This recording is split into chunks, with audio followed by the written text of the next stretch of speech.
Bismillahirrahmanirrahim. Assalamualaikum warahmatullahi wabarakatuh.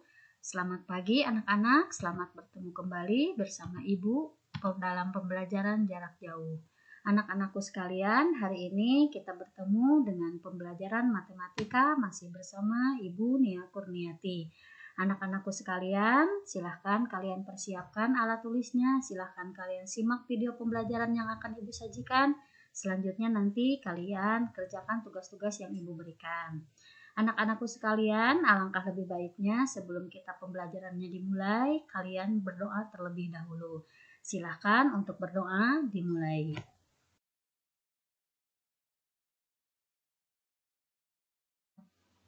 Terima kasih banyak buat anak-anakku semuanya yang telah mengawali pembelajaran hari ini dengan berdoa terlebih dahulu ya. Anak-anakku sekalian, hari ini kita bertemu kembali dalam pembelajaran matematika pada materi pengayaan, yaitu tentang korespondensi 1-1. Anak-anakku seluruhnya, silahkan kalian amati pembelajaran hari ini, yaitu tentang korespondensi 1-1. Ada yang tahu sebelumnya tentang korespondensi 1-1? Oke, kita lanjutkan ya anak-anakku sekalian. Korespondensi 1-1 di sini adalah pengertiannya korespondensi 1-1 dari himpunan A ke himpunan B adalah relasi atau fungsi yang memasangkan setiap anggota himpunan A dengan tepat satu pada anggota himpunan B dan sebaliknya memasangkan setiap anggota himpunan B pada anggota himpunan A. Nah, anak-anakku, adapun aturan dari korespondensi 1-1 itu sendiri, kita perhatikan di sini. Yang pertama, jumlah anggota dari himpunan A dan anggota himpunan B adalah sama. Artinya, anggota himpunan A sama dengan anggota himpunan B. Selanjutnya, setiap anggota himpunan A memiliki B. Dan setiap B memiliki anggota himpunan A. Ya, selanjutnya anak-anakku sekalian yang Ibu banggakan, sekarang kita pahami tentang contoh dari yang namanya korespondensi 1-1. Korespondensi 1-1 di sini bisa disebut juga perkawanan 1-1, di mana dari himpunan A ke himpunan B dipasangkan hanya satu kali saja. Adapun beberapa contoh yang Ibu sajikan berikut ini ya. Kita perhatikan di sini, Ibu sajikan dua contoh terlebih dahulu ya. Ada negara dengan benderanya, ini yang pertama contohnya. Kemudian ada negara dengan ibu kotanya. Jika kalian perhatikan, kenapa ini dikatakan korespondensi 1-1? Setiap negara pasti hanya memiliki satu bendera. Setiap negara pun pasti hanya memiliki satu ibu kota wilayah. Adapun contoh yang lain, satu negara itu bisa hanya saja memiliki satu lagu kebangsaan ya. Contohnya negara Indonesia memiliki lagu kebangsaan Indonesia Raya. Nah, kalau dalam kehidupan sehari-hari di antara kalian mungkin memiliki ukuran sepatu masing-masing ya. Nah, contoh berikutnya adalah siswa dengan nomor sepatunya. Itu termasuk ke dalam korespondensi 1-1 ya. Nah, anak-anakku yang Ibu banggakan, selanjutnya setelah kita memahami apa dari contoh korespondensi 1-1, kita lanjutkan materi berikutnya adalah dengan menentukan banyaknya korespondensi 1-1. Nah, bagaimana cara menentukan banyaknya korespondensi 1-1? Ada yang tahu? Silahkan boleh kalian menggali informasi dari buku paket ya. Silahkan buku paketnya kalian buka. Nah, untuk contoh di sini Ibu sajikan dua buah himpunan. Ada himpunan A, ada himpunan B, dan kemudian ada himpunan P dan himpunan Q. Di sini kita lihat langkah pertama untuk menentukan banyaknya korespondensi 1-1 di sini adalah menentukan banyaknya anggota himpunan A dan anggota himpunan B. Ya, kita selanjutnya ya, kita lihat di sini. Himpunan A sama dengan himpunan B adalah banyak anggotanya 2. Selanjutnya himpunan P dan himpunan Q. Himpunan P sama dengan Q dengan anggotanya adalah 3. Sehingga dapat kita simpulkan banyak anggota himpunan A dan B adalah 2. Sementara banyaknya anggota himpunan P dan Q adalah 3.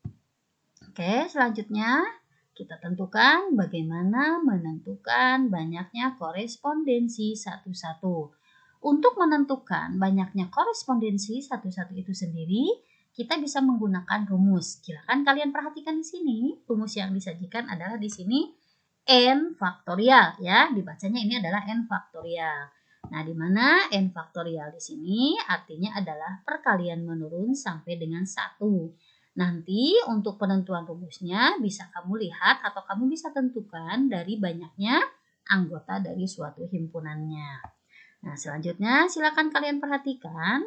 Di situ tersaji ada himpunan A dan himpunan B.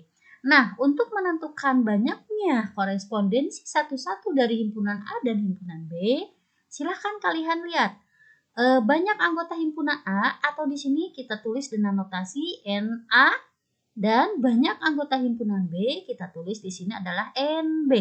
Nah, maka NA sama dengan NB sama dengan 2. Sehingga rumus yang digunakannya adalah 2 faktorial. Maka penulisan 2 faktorial itu sendiri adalah 2 kali 1. Maka sama dengan 2. Jadi, banyaknya korespondensi satu-satu untuk himpunan A dan B adalah 2. Ya, selanjutnya kita lihat untuk himpunan P dan himpunan Q. Nah, kita perhatikan ya, untuk anggota himpunan P adalah sama dengan anggota himpunan Q, di mana NP sama dengan NQ, maka sama dengan 3. Sehingga rumusnya bisa kita tulis, yaitu 3 faktorial. Kita tulis ya, artinya 3 faktorial itu 3 kali 2 kali 1, sehingga menghasilkan 6. Maka banyak anggota himpunan P dan Q adalah 6. Anak-anakku sekalian yang Ibu banggakan, selanjutnya silahkan kalian perhatikan contoh soal dari bagaimana cara menentukan korespondensi satu-satu. Nah, di sini Ibu sajikan ada diketahui himpunan P 1, 2, 3 dan himpunan R-nya adalah A, B, C. Kita perhatikan anggota himpunan P dan anggota himpunan R sama-sama memiliki anggota 3 ya. Silahkan kalian perhatikan di sini ya. Untuk menentukannya tinggal kalian lihat ya, banyaknya anggota himpunan P sama dengan banyaknya anggota himpunan R, maka sama dengan 3. Nah, selanjutnya kalian gunakan rumus yaitu n faktorial. Karena tadi anggota himpunannya banyaknya adalah 3, maka rumusnya adalah 3 faktorial. Kemudian kalian buat perkalian menurun sampai dengan angka 1. Di sini ada 3 kali 2 kali 1 sehingga hasilnya adalah 6.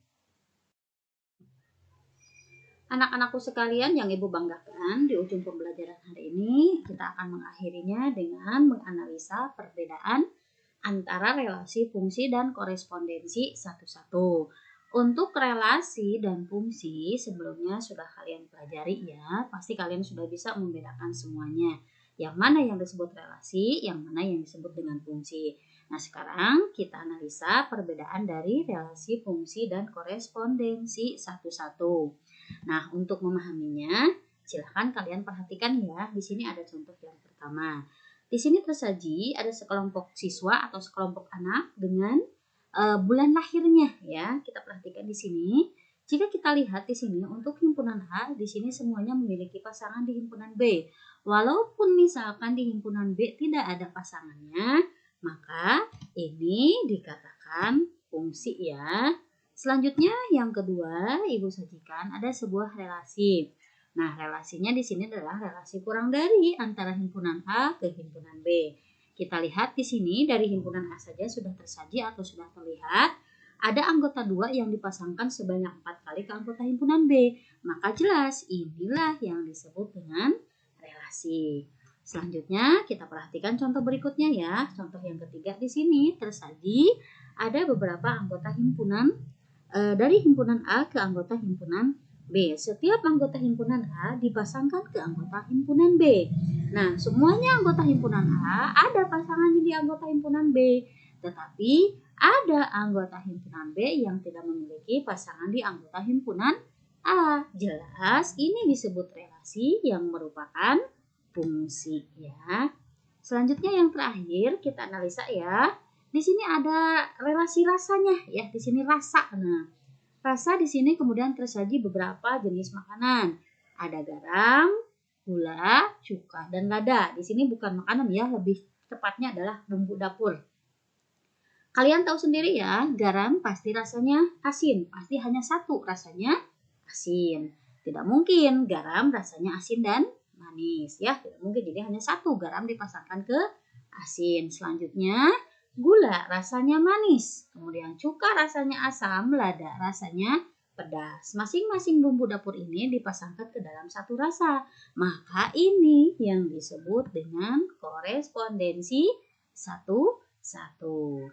Nah, anak-anakku sekalian, dalam menganalisis perbedaan relasi fungsi dan korespondensi satu-satu itu cukup mudah saja ya.